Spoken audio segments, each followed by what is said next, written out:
The rock curve of the cave entrance was surprisingly smooth. It was wet and cold against my hands, but the water level wasn't so high that we needed to apply more pressure than was required to tug the canoe along until we were inside. Dante's head lantern had lit the tunnel, but the abyss of the cave devoured light.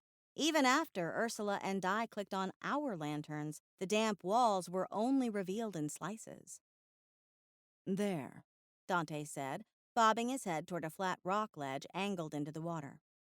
As soon as the canoe scraped against it, he grasped a rock jutting from the wall and heaved us farther up the slope. And just in time. Lights flickered at the end of the tunnel, signaling the arrival of the second canoe. Holland and Murphy appeared first, then Mandy's hands slapped the inside wall. She used the leverage to torpedo the boat out of the hole. "Whoa there," Holland hissed as his end nearly collided with mine. I held out my forearm, leveling it with his so we could push away from one another. The motion rocked both canoes.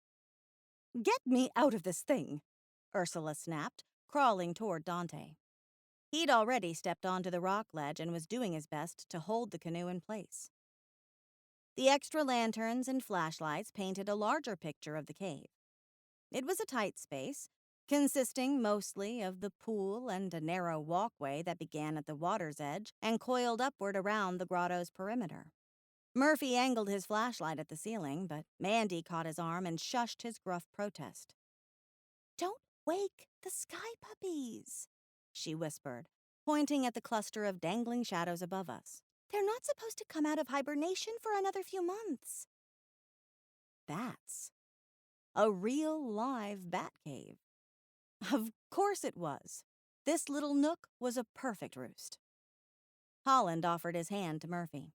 The senior guard gritted his teeth, but he opted to keep his mouth shut this time.